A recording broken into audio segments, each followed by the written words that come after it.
ప్రశాంతంగా నిద్రపోయేందుకు నీంద్ యాప్లోకి అడుగుపెట్టండి. ఈ క్షణమే నీంద్ యాప్ను డౌన్లోడ్ చేసుకోండి. ఒత్తిడిని తగ్గించి ప్రశాంతమైన నిద్రలోకి మిమ్మల్ని తీసుకెళ్లే చక్కని కథలు, ధ్యాన పద్ధతులు, ఆహ్లాదకర సంగీతాన్ని మీరు నీంద్ యాప్లో మాత్రమే వినండి. నమస్తే, నేను మీ అనురాధ. ఈరోజు మనం రచయిత హరీష్ రచించిన అమ్మాయి అనే కథను విందాం. ఇల్లాలి చదువు ఇంటికి వెలుగు అనే మాట అందరూ వినే ఉంటారు. కానీ ఆ మాటను ఆచరించే వాళ్ళు మాత్రం కొందరే ఉంటారు. ఉద్యోగం చేయడానికి ఒప్పుకుంటామనే షరతులతోనే తల వంచినా ఆ తర్వాత జ్యోతికి వంచన తప్పలేదు. కానీ చివరికి ఆమె పంతం కోసం కాదు, పరిస్థితుల కోసం అడుగు బయటపెట్టింది. ఉద్యోగం చేసి కుటుంబాన్ని ఆదుకుంది. అయితే మనం ఈ కథ వినడం ప్రారంభించే ముందు సౌకర్యవంతమైన స్థితిలోకి వెళ్దాం. మీకు ఇష్టమైన రీతిలో పడుకుని అన్ని లైట్లను ఆఫ్ చేసి మీ కళ్ళు మూసుకోండి. నెమ్మదిగా గాలి పీలుస్తూ పూర్తిగా లోతైన శ్వాస తీసుకుని వదలండి. ఈ ప్రపంచాన్ని, ఇవాల్టి జ్ఞాపకాలను మెల్లగా పక్కకు నెట్టి క్రమంగా నిద్రలోకి జారుకునే సమయం ఇది.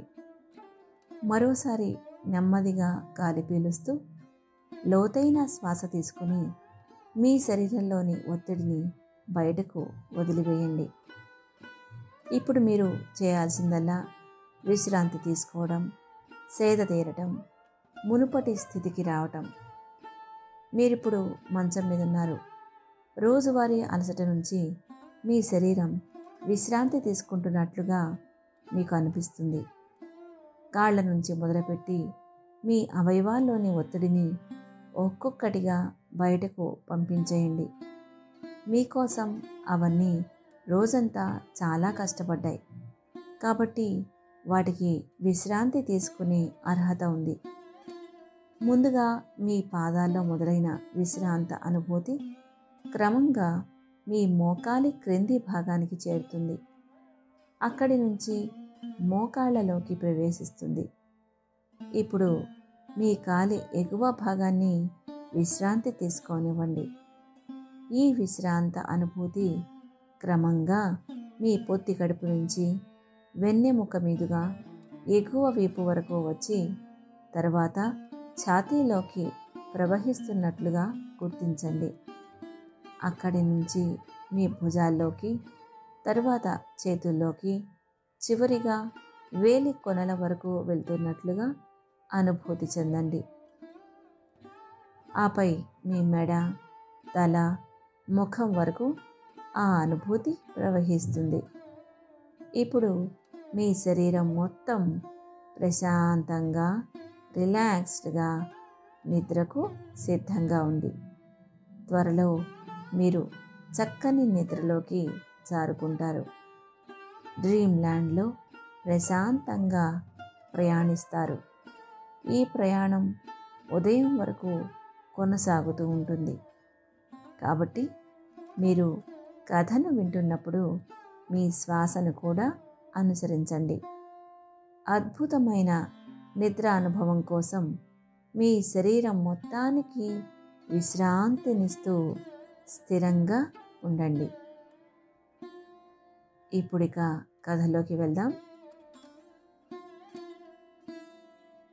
ఇల్లంతా సందడిగా ఉంది.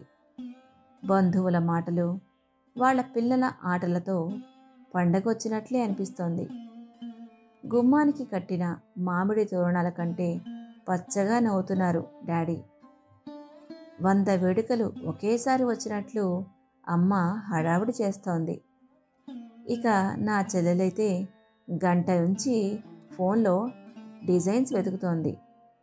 అబ్బా ఎంత బాగుంది, మెహందీ ఎవరు పెట్టారు అని అడిగితే నా చెల్లెలు అని చెప్తే అది విని మురిసిపోవాలని దాని కోరిక.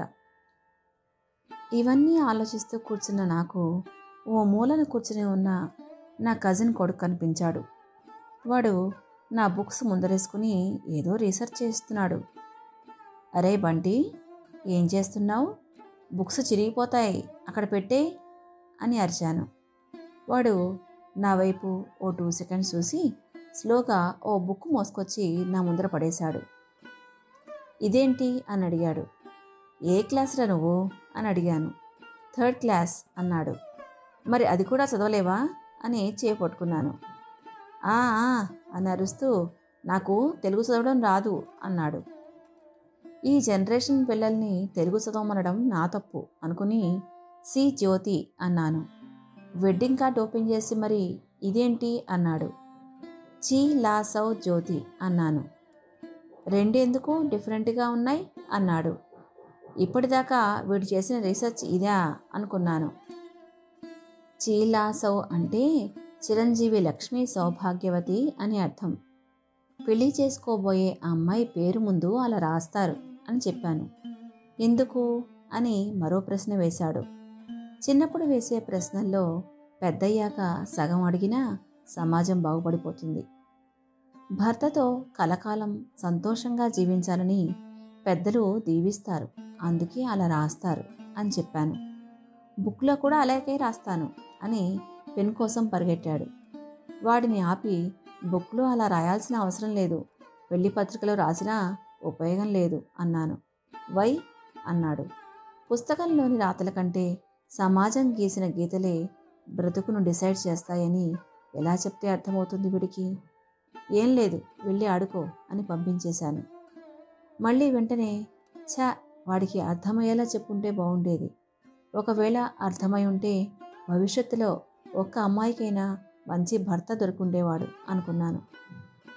చిన్నపిల్లవి నీకెందుకు అన్నప్పుడల్లా నాకు చాలా కోపం వచ్చేది.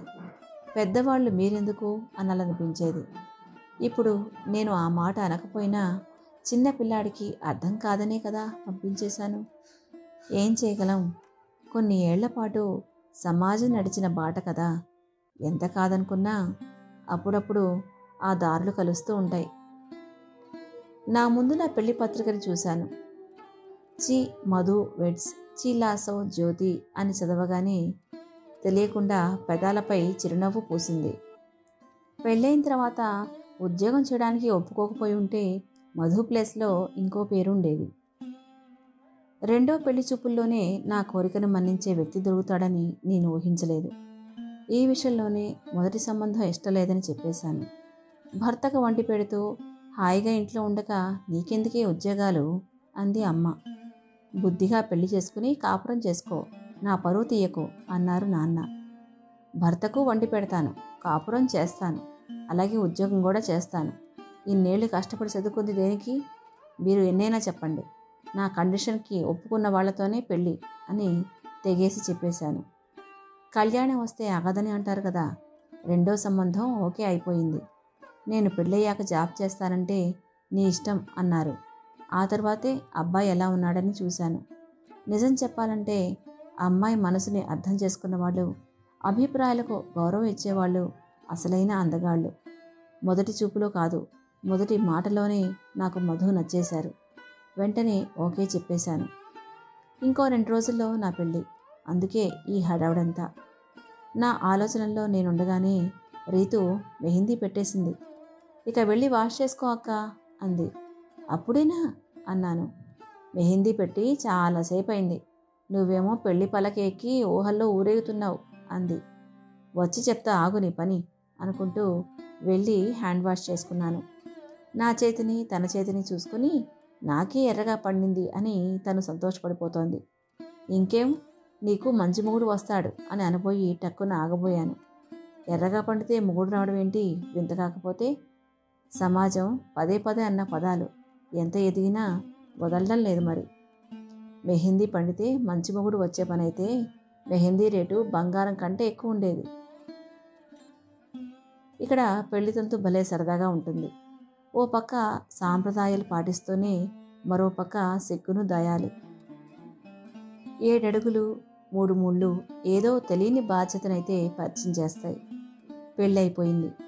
అందరూ పెళ్ళి బాగా జరిగిందని నాన్నతో చెప్తున్నారు. బాగా జరగడం అంటే బాగా ఖర్చు చేశారనే అర్థం. ఇన్నేళ్లు పడిన కష్టానికి దక్కిన ఫలితంగా భావిస్తున్నారు నాన్న. పెళ్లికి వచ్చిన చాలామంది భార్యాభర్తల్ని నేను గమనించాను. ఎవరో ఒకరు ముందు వెనుక నడుస్తుంటారు. ఒక్క జంట కూడా పక్కపక్కన నడుస్తూ కనిపించలేదు. అందరూ స్టేజ్ మీదకు వచ్చి కళకాలం కలిసి జీవించండి అని దీవించేసి వెళ్ళారు. అమ్మ తెగ జాగ్రత్తలు చెప్తోంది, అలా ఉండు ఇలా ఉండు అని. అవన్నీ వింటుంటే నాకు నవ్వొస్తోంది. ఎన్ని రోజులు ఈ జాగ్రత్తల్ని నన్ను తిట్టడానికి ఉపయోగించేది. ఇలానే అత్తగారింట్లో 10 వరకు పడుకో చూద్దాం, ఇలానే చెప్పిన పని చేయకుండా ఉండు, అప్పుడు తెలుస్తుంది. పనులు నేర్చుకోకపోతే నీ భర్తకి ఎవరు చేసి పెడతాడు? ఇవి మా అమ్మ నన్ను తిట్టే తిట్లు. ఇప్పుడు ఆ తిట్లని మంచి మాటలుగా ఇంకోలా చెప్తోంది. మొత్తానికి ఓ శుభముహూర్తాన అత్తగారింట్లో కుడికాలు పెట్టాను. రోజులు సంతోషంగా గడిచిపోతున్నాయి. ఓ 2 ఇయర్స్ తర్వాత పిల్లల గురించి ఆలోచిద్దామంటే మా ఆయన సరే అని ఒప్పుకున్నారు. అత్తయ్యకి తనే అర్థమయ్యేలా చెప్తానని చెప్పారు. అమ్మా నాన్నలకు చెప్పుకోవాల్సిన బాధ్యతని నాకే అప్పగించారు. పెళ్లి తర్వాత ఉద్యోగం, 2 ఇయర్స్ తర్వాత పిల్లలు అనేవి చాలా పెద్ద నిర్ణయాలు. నా అభిప్రాయాలకు గౌరవం ఇచ్చినందుకు చాలా లక్కీ అని ఫీల్ అయిపోయాను. ఓ రోజు సాయంత్రం ఆన్లైన్లో ఏవో కోర్సులు చూస్తూ కూర్చున్నాను. అమ్మాయి జ్యోతి అని అత్తయ్య గట్టిగా పిలిచింది. ఉలిక్కిపడి ఏమైందా అని బెడ్రూమ్లోంచి పరిగెత్తుకుంటూ వచ్చాను. మధు వచ్చాడు, బ్యాగ్ అందుకో, ఓ గ్లాస్ మంచినీళ్ళు తీసుకొచ్చివ్వు అని చెప్పింది. అత్తయ్య పక్కన ఎవరో కొత్త వాళ్ళు కూర్చుని ఉన్నారు. ఇందుకే కాబోలు అరిచింది అనుకున్నాను. బ్యాగ్ అందుకోగానే మధు కళ్ళల్లో చిన్న వెలుగు కనిపించింది. నేరుగా వెళ్ళి బెడ్రూమ్లో కూర్చున్నాడు. మంచినీళ్ళ గ్లాస్తో వెనక్కి వెళ్ళాను. నీళ్లు తాగేసి గ్లాస్ అందించారు. చేయి చాపగానే టక్కున పట్టుకుని లాగేశారు. ఆల్మోస్ట్ ఆయన ఒళ్ళో పడిపోయేదాన్ని. తన భుజాలపై 2 చేతులు ఆంచి నిలబడ్డాను. ఆయన పక్కనే కూర్చోబెట్టుకుని నా కళ్ళలోకే చూస్తున్నారు. ఏంటి వింతగా చూస్తున్నారు అన్నాను. ఏం లేదు, ఇంట్లో బోర్ కొడుతుందా, అలా బయటికెళ్దామా అన్నారు. ఎక్కడికి అన్నాను. ఊరికే సరదాగా అలా, వీలైతే డిన్నర్ చేసి వచ్చేద్దాం అన్నారు. అనగానే గెట్ రెడీ అనేసి హాల్లోకి వెళ్ళారు. పరిసరాలను వదిలేసి వెలుతురు వెళ్ళిపోయింది. చంద్రుడికి ఇంకా సమయం ఉన్నట్లుంది. అక్కడక్కడ తారలు మిణుకు మిణుకుమంటున్నాయి. చల్లగాలి అప్పుడే అడుగుపెట్టినట్లు అందరినీ తాగుతూ పరిచయం చేసుకుంటోంది. మమ్మల్ని దాటి వెళ్తున్న బైకులోని వాళ్ళు, రోడ్డు పక్కన నడుస్తున్న వాళ్ళు మమ్మల్ని ఓసారి చూసి ముందుకు వెళ్తున్నారు. మా ముఖాల్లోని సిగ్గులు కొత్త జంటకి సాక్ష్యంగా నిలుస్తున్నాయేమో. ఓ 5 నిమిషాల జర్నీ తర్వాత ఓ హోటల్ దగ్గర బైక్ ఆగింది. దగ్గరలోనే ఏదో కంపెనీ ఉన్నట్లుంది. చాలామంది ఎంప్లాయీస్ హోటల్ ముందు కాఫీ తాగుతున్నారు. అమ్మాయిలు అబ్బాయిలు సరదాగా కబుర్లు చెప్పుకుంటూ రిలాక్స్ అవుతున్నారు. నాకు వెంటనే నా జాబ్ గుర్తొచ్చింది. పెళ్ళై చాలా రోజులైంది కదా, ఇక ఆయన జాబ్కి వెళ్తారని అడగాలని మనసులో అనుకున్నాను. డిన్నర్ కంప్లీట్ చేసి ఇంటికి వచ్చేసరికి ఆల్మోస్ట్ 9 అయిపోయింది. ఇంటికి వచ్చేసరికి అత్తయ్య ఎదురు చూస్తూ కూర్చున్నారు. బైక్ సౌండ్ వినగానే ఓ హారతి పళ్ళెంతో ఎదురొచ్చారు. ఇప్పుడు ఎందుకమ్మా ఇవన్నీ అని ఆయన అనగానే, నీకేం తెలుసు, మొదటిసారి బయటికి వెళ్ళొచ్చారు, అలా నిల్చోండి అని దిష్టి తీశారు. టైం 11 అవుతోంది. టెర్రాస్ పైన అటు ఇటు తిరుగుతున్నాను. ఇంతలో ఆయన పైకి వచ్చారు. ఇక్కడేం చేస్తున్నావు ఒంటరిగా అన్నారు. ఒంటరిగా ఎందుకున్నాను, తోడుగా చందమామ ఉన్నాడు అని ఆకాశంలోకి చూపించాను. ఓకే, ఇప్పుడు నేను వచ్చాగా, ఇక వెళ్ళిపోమని చెప్పు అన్నారు. పర్లేదు, చంద్రుడేం ఫీల్ అవ్వడు అన్నాను. చిన్నగా ఏమండి అన్నాను. అన్నారు. అదే నా జాబ్ గురించి ఏం ఆలోచించారు? రేపటి నుంచి ఇంటర్వ్యూస్కి అటెండ్ అవుతాను. ఇంకా లేట్ అయితే కష్టమవుతుంది అన్నాను. మన బిజినెస్ బాగానే రన్ అవుతుంది కదా, నువ్వెందుకు కష్టపడటం అన్నారు. నో, డబ్బు గురించి కాదు, నా సంతృప్తి కోసం. అయినా 2 సంపాదనలు ఉంటే మంచిది కదా అన్నాను. ఆయన సైలెంట్గా ఉండడం చూసి ఏం ఆలోచిస్తున్నారా అనిపించింది. సర్లే, రేపు అమ్మతో మాట్లాడదాం, అలాగే జాబ్కి వెళ్దు అన్నారు. థ్యాంక్ యూ అని భుజం మీద వాలిపోయాను. మీరు బిజినెస్ ఎప్పటి నుంచి చేస్తున్నారు అని అడిగాను. ఇంజనీరింగ్ అయిపోయిన 6 మంత్స్కి నాన్నగారు చనిపోయారు. ఉన్న ఒక్కగానొక్క కొడుకుని నేనే. ఇక బిజినెస్ నేను చూసుకోవాల్సి వచ్చింది. పౌల్ట్రీ మీద నాకప్పుడు అంత అవగాహన లేదు. ఏం చేయాలో అని ఆలోచించాను. తర్వాత నాకే అనిపించింది, వేరే ఆప్షన్ లేనప్పుడు ఆలోచించి ఏంటి ప్రయోజనం అనుకున్నాను. ధైర్యం చేసి అడుగు పెట్టాను. ఇదిగో ఈ స్టేజ్లో ఉన్నాను అని చెప్పారు. త్వరలో బిజినెస్ ఎక్స్పాండ్ చేద్దామని అనుకుంటున్నా. లోన్కి కూడా అప్లై చేశాను. అది రాగానే వేరే సిటీస్లో కూడా ప్లాన్ చేస్తున్నాను అన్నారు. ఆల్ ది బెస్ట్ అని చెప్పాను. Thank you. ఇక వెళ్ళి పడుకుందాం పదా, మీ చందమామకి తోడుగా మేఘాలు వచ్చాయిలే అన్నారు. పొద్దున్న నిద్ర లేచినప్పటి నుంచి ఒకటే ఆలోచన. ఎప్పుడు ఆయన అత్తయ్యకి నా జాబ్ విషయం చెప్తారా అని ఎదురు చూస్తున్నాను. ఓ పక్క పనులు చేస్తూనే ఇంటర్వ్యూ జరుగుతున్న ఆఫీస్ అడ్రస్లు నోట్ చేసి పెట్టుకుంటున్నాను. టిఫిన్ తీసుకొచ్చి డైనింగ్ టేబుల్ మీద పెడుతూ బెడ్రూమ్ వైపు చూశాను. ఆయన ఇంకా రెడీ కాలేదు. ఇంతలో అత్తయ్య పూజ చేసుకుని బయటకు వచ్చారు. నుదుటన బొట్టు పెట్టి, ఏమ్మా వీడు ఇంకా రాలేదా అన్నారు. లేదత్తయ్య, రెడీ అవుతున్నారు అని చెప్పాను. సరే కూర్చో, వస్తాడు. ఎంతసేపలా నిల్చుంటావు అన్నారు. 5 నిమిషాలకి ఆయన వచ్చి కూర్చున్నారు. వచ్చినప్పటి నుంచి ఆయన వైపు చూస్తూనే ఉన్నారు. టీవీ వైపు, ఇడ్లీల వైపు తప్ప నా వైపు చూడరే. ఇక లాభం లేదనుకుని టేబుల్ కింద నుంచి మెల్లిగా కాలు తొక్కాను. ఏదో మీద బల్లి పడినట్లు ఉలిక్కిపడ్డారు. ఏంటి అని కళ్ళతోనే అడిగారు. అత్తయ్యకి జాబ్ గురించి చెప్పండి అని నేను సైగలతోనే చెప్పాను. ఏదో స్టేజ్ మీద పాట పాడుతున్నట్లు గొంతు సవరించుకున్నారు. ఏమైందిరా, నీళ్లు తాగు అని అత్తయ్య గ్లాస్ అందించారు. ఆయన కొన్ని నీళ్లు తాగి, అమ్మా నీకు విషయం చెప్పాలి అన్నారు. ఆయన్నే చూస్తూ దేని గురించి అన్నారు అత్తయ్య. అదే, జ్యోతి ఇంజనీరింగ్ చదివింది కదా, జాబ్ చేయాలని ఆశపడుతోంది. తను సంపాదిస్తే బాగుంటుంది కదా అన్నారు. అత్తయ్య వెంటనే సమాధానం చెప్పలేదు. నేను ఆయన ఒకరి ముఖాలు ఒకరు చూసుకుంటున్నాం. ఇప్పుడు ఏం తక్కువైందని జ్యోతి సంపాదించి మనకు పెట్టాలి, ఇంట్లో పనులు సక్రమంగా చేసుకుంటే చాలు అంది. నా మైండ్ స్ట్రక్ అయిపోయింది. మహా అయితే 6 నెలలు లేదా ఏడాది తర్వాత చేద్దువులే అంటుందని ఊహించా. అసలుకే వద్దు అంటుందని అనుకోలేదు. నాకు చాలా కోపం వచ్చింది. అదేంటి అత్తయ్య, జాబ్కి ఒప్పుకున్నారనే కదా ఈ పెళ్లి చేసుకున్నాను అన్నాను. మీ నాన్న చెప్పమంటేనే అలా చెప్పాను. నాకు పెళ్ళయ్యాక నా కోడలు జాబ్ చేయడం ఇష్టం లేదు. ఈ విషయంలో ఇక చర్చలు అనవసరం అన్నారు. ఆమె అంత సూటిగా చెప్తుంటే నాకేం మాట్లాడాలో అర్థం కాలేదు. నాన్నే ఇలా చేశారని తెలిసి ఏడుపు వచ్చేసింది. జ్యోతి, నువ్వేం బాధపడకు, సాయంత్రం వచ్చాక మాట్లాడుకుందాం అని ఆయన వెళ్ళిపోయారు. టిఫిన్ చేసేసి అత్తయ్య కూడా టీవీ ముందు కూర్చున్నారు. నాకు కూర్చుని చోటు నుంచి కదలాలనిపించడం లేదు, తినాలని అనిపించడం లేదు. నా పరిస్థితిని చూసి నాకే జాలేస్తుంది. అలానే కూర్చుంటే మధ్యాహ్నం కూడా ఇడ్లీలే తినాలి. లేచి వంట పనులు చూడు అంది అత్తయ్య. ఆ మాటల్లో ఏదో వెటకారం తెలుస్తోంది. ఇలా ఆమె ఎప్పుడూ మాట్లాడలేదు. జాబ్ గురించి అడిగినందుకే ఇంత మార్పు వచ్చేసిందా? అబద్ధాలు చెప్పి పెళ్లి చేసినందుకు నేనెలా మారాలి అనిపించింది.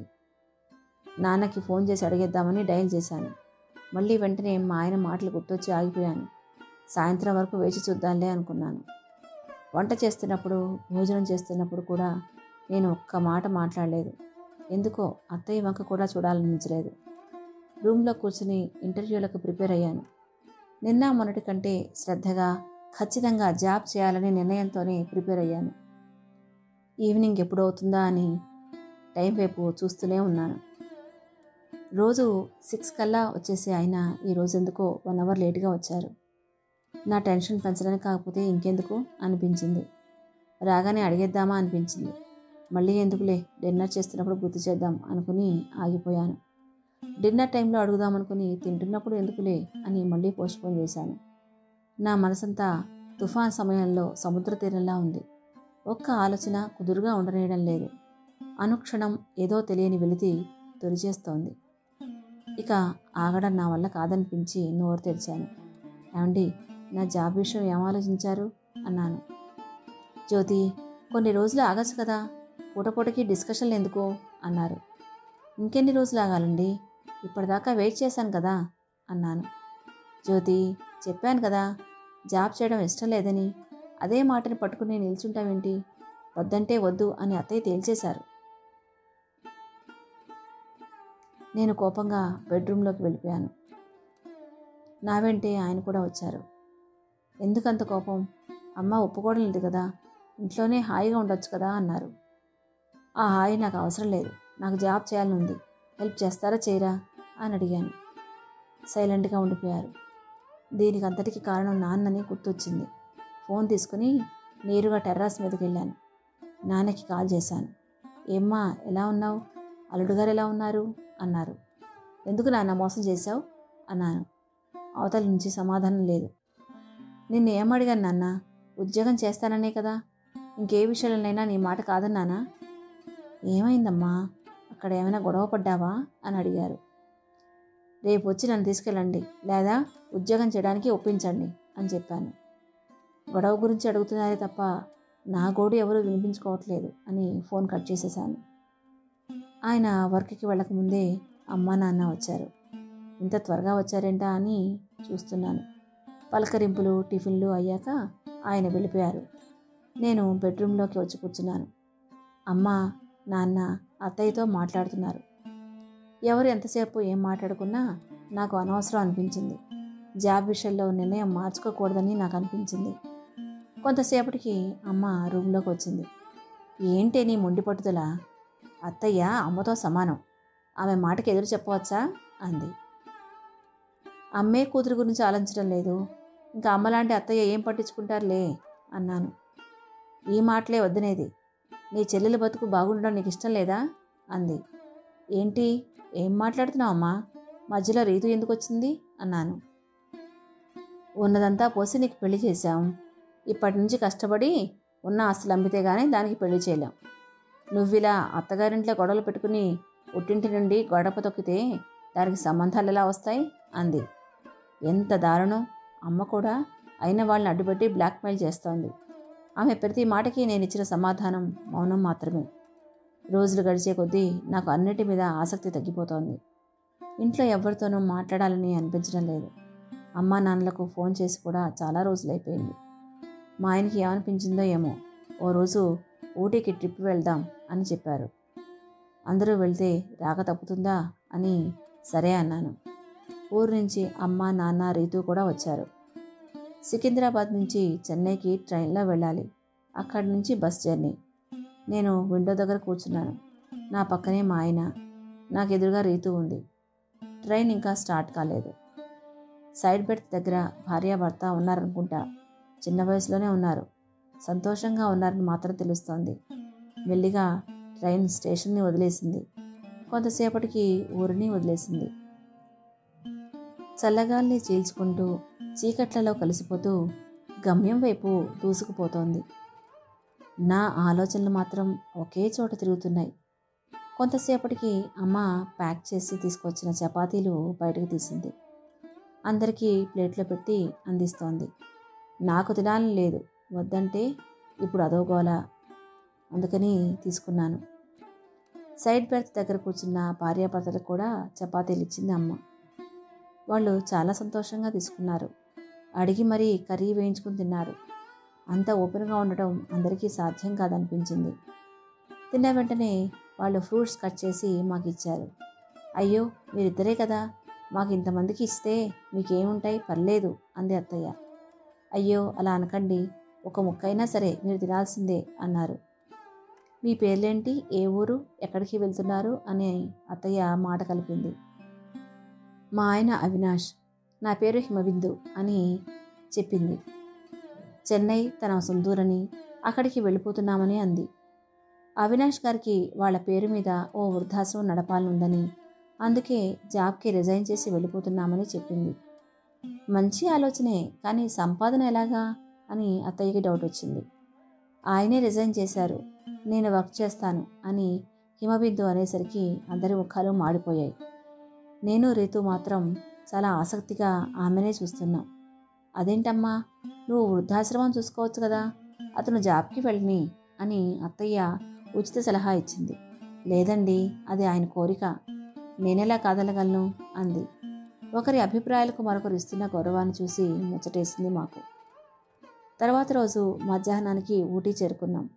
హైదరాబాద్ ఎండల మధ్య చిన్న జల్లులు కురిస్తేనే మైమర్చిపోతాం. అలాంటిది ఊటీ వాతావరణం చూస్తే స్వర్గంలో ఉన్నట్లే ఉంటుంది. పచ్చని అందాల మధ్య ఏర్పాటు చేసిన చల్లని బొమ్మల కొలువులా ఉంది. ఎత్తైన కొండలు, రంగురంగుల ఉద్యానవనాలు, అడుగు తీసి అడుగు వేయనీయడం లేదు. నిల్చున్న చోటనే కళ్ళప్పగించేసే శిలలా మారిపోతున్నాం. మా ఆయన అందరినీ ఫేమస్ టీ తాగిస్తానని చెప్పి ఓ కేఫ్కి తీసుకెళ్లారు. చల్లని వాతావరణంలో వేడివేడిగా టీని ఆస్వాదిస్తుంటే హాయిగా అనిపించింది. ఇంతలో ఆయనకి ఫోన్ వచ్చింది. దూరంగా వెళ్ళి మాట్లాడి వచ్చారు. నేను మాట్లాడకపోయినా ఏదో జరిగిందని అనిపిస్తోంది. ఏమైందండి అని అడిగాను. కాసేపు నా వంక చూసి ఏం లేదు, జస్ట్ బిజినెస్ కాల్ అన్నారు. 2 రోజుల ట్రిప్ కంప్లీట్ చేసుకొని అందరూ ఇళ్ళకి చేరుకున్నాం. మా ఆయన కొన్ని రోజుల నుంచి ఏదో టెన్షన్లో ఉన్నారని తెలుస్తోంది. పొద్దునెప్పుడో వెళ్తారు, రాత్రి ఏ వాళ్ళకో వస్తున్నారు. ఏమైందని అడిగితే ఏమీ లేదనే సమాధానమే వినిపిస్తోంది. కొన్ని వారాలకు కానీ మాకు విషయం తెలియలేదు. పౌల్ట్రీ బిజినెస్లో పూర్తిగా లాస్ అయిపోయారు. బిజినెస్ కోసం తీసుకున్న లోన్ కూడా నష్టపోయారు. ఇప్పుడు బ్యాంకులకి నెల నెలా వడ్డీలు చెల్లించాలి. ఆదాయం మాత్రం శూన్యమైపోయింది. మళ్ళీ లోన్ కోసం బ్యాంకుల చుట్టూ తిరిగి తిరిగి అలసిపోయారు. ఇదంతా తెలిసి అత్తయ్య దిగులు పడిపోయారు. అప్పుడు ఏం పర్వాలేదని ధైర్యం చెప్పాను. నాన్నకి ఫోన్ చేసి జరిగిన విషయం చెప్పాను. చెల్లి పెళ్ళి అని ఏదో చెప్పబోయి ఆగిపోయారు. కొంత డబ్బు తీసుకొచ్చి ఇచ్చారు. పూర్తిగా లోన్లు తీరకపోయినా మోయగలిగిన భారమే మిగిలింది. చాలా కాలంగా బిజినెస్లో ఉండిపోయిన ఆయనకు జాబ్ చేయడం అంత ఈజీ కాదు. ఆయన లాస్ నుంచి తేరుకోవడానికి కొంత సమయం అవసరం అనిపించింది. ఎవరేమనుకున్నా కాదనుకున్నా నేను జాబ్కి వెళ్ళాలని డిసైడ్ అయ్యాను. అదృష్టం కొద్దీ 2 రోజుల్లోనే మంచి ప్యాకేజ్తో జాబ్ వచ్చింది. జాయిన్ మొదటి రోజే బ్యాంక్లో రిక్వెస్ట్ చేసి పర్సనల్ లోన్కి తీసుకున్నాను. బిజినెస్కి అవసరమైతే యూజ్ చేసుకోండి ఆయన చేతిలో పెట్టాను. తర్వాత రోజు వీలైనన్ని పనులు చేసుకుని ఆఫీస్కి బయలుదేరాను. జాబ్ చేయడం మాత్రమే కాదు, నా కుటుంబానికి ఆసరాగా ఉంటున్నందుకు చాలా సంతోషంగా అనిపించింది నాకు. ఆఫీస్, వర్క్ అన్నీ నచ్చాయి. మా ఆయన కూడా నెమ్మదిగా డిప్రెషన్ నుంచి బయటికి వస్తున్నారు. ఆఫీస్లో ఉండగానే 2-3 సార్లు కాల్ చేసి బిజినెస్ గురించి చెప్తున్నారు. ఈవినింగ్ తిరిగి వచ్చేసరికి దాదాపు 6 అయిపోయింది. ఈ హైదరాబాద్ ట్రాఫిక్ని దాటుకుని ఇల్లు చేరేసరికి ఎనర్జీ అంతా మాయమైపోతుంది. డోర్ బెల్ కొట్టగానే మా ఆయనే డోర్ తీశారు. చేతిలో గ్లాస్ ఉంది. అది నా చేతికి అందిస్తూ బ్యాగ్ తీసుకున్నారు. ఆశ్చర్యంగా చూస్తూనే నీళ్లు గటగటా తాగేశాను. అంత దాహంగా ఉంది మరి. వెంటనే ఆయన గట్టిగా హత్తుకున్నాను. అత్తయ్య హాల్లో ఉన్నారని గమనించలేదు. ఆమె నా దగ్గరకు వచ్చి బుగ్గను నిమిరి లోపలికి వెళ్ళిపోయారు. ఇంతలో నాన్న ఫోన్ చేశారు. అమ్మా, చెల్లెలు ఏదో కోర్స్ చేయాలంటోంది, ఓసారి మాట్లాడు అన్నారు. హలో రీతు అన్నాను. అక్క, అది ఆ కోర్స్ అని ఏదో చెప్పబోతోంది. నాన్న పక్క నుండి నువ్వు చిన్నపిల్లవి, నీకేం తెలుసు, అక్క చెప్తుంది విను అన్నారు. సంతోషించాల్సిన విషయమే అయినా ఎందుకో చిన్న బాధ కలిగింది. రీతు, నీకు నచ్చినట్లు చెయ్యి, ఆల్ ది బెస్ట్ అన్నాను. కథ సుఖాంతం. శుభరాత్రి. హాయిగా పడుకోండి. ప్రశాంతంగా నిద్రపోయేందుకు నీంద్ యాప్లోకి అడుగుపెట్టండి. ఈ క్షణమే నీంద్ యాప్ను డౌన్లోడ్ చేసుకోండి. ఒత్తిడిని తగ్గించి ప్రశాంతమైన నిద్రలోకి మిమ్మల్ని తీసుకెళ్లే చక్కని కథలు, ధ్యాన పద్ధతులు, ఆహ్లాదకర సంగీతాన్ని మీరు నీంద్ యాప్లో మాత్రమే వినండి.